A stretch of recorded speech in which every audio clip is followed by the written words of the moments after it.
Hello everyone. तो question ले रहे हैं, देखो एक एक रीड कर सकते हो एक बार खुद से, और देन मेरा सॉल्यूशन देखो। खुद से ट्राई कर लो एक बार। ठीक है, तो भाई काइनेमेटिक्स का क्वेश्चन है, मोशन इन अ प्लेन का क्वेश्चन है। कांस्टेंट फोर्स लग रहा है -20 जे कैप, और कह रहे हैं initial the particle was at 0 0, find the X coordinate of the point where it's Y coordinate is again 0। Starting origin से हो रही है, वाई कोऑर्डिनेट जब 0 हो जाए तब कह रहे हैं एक्स कोऑर्डिनेट क्या होगा। इसका मतलब बेटा हमें समझ में आ रहा है कि एक्स डायरेक्शन में मैं क्या लगाने वाला हूँ। एक्स डायरेक्शन में लगाने वाला हूँ UT plus half A T square. X direction में लगाने वाला हूँ UT plus half A T square. तो एक्स डायरेक्शन में जो डिस्प्लेसमेंट होगा that will be x minus zero. You x के बारे में कुछ दिया है कि हाँ हाँ बिल्कुल दिया है, 4 दिया है। तो 4, और टाइम तो हमें पता करना है। तो टाइम तो पता करना है, find the X coordinate of the point when Y coordinate is 0। 4t plus half A X कितना।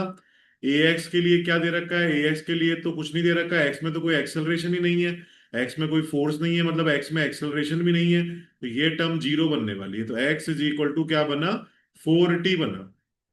तो अगर मुझे ये पता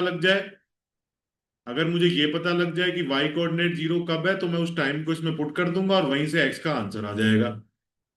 तो y कोऑर्डिनेट निकालने के लिए y डायरेक्शन में हम ut plus half A T square लगाते हैं।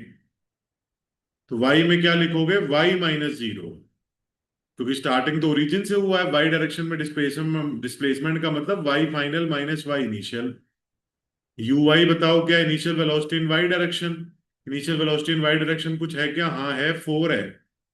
टाइम पता करना है। और हाफ ए वाई कितना, ए वाई बेटा फोर्स दे रखा है -20। तो एक्सेलरेशन निकालने के लिए मास से डिवाइड करना पड़ेगा, एक्सेलरेशन फोर्स बाय मास।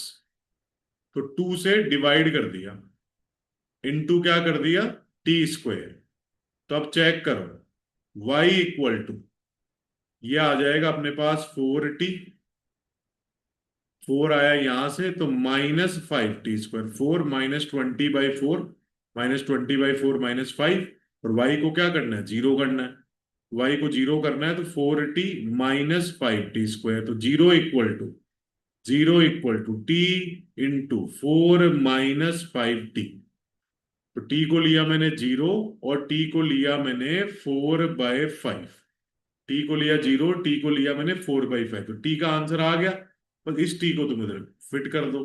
तो 4, टी की जगह पुट करो 4/5, तो इट इज 16/5। तो answer will become 3 and 3.2 metre.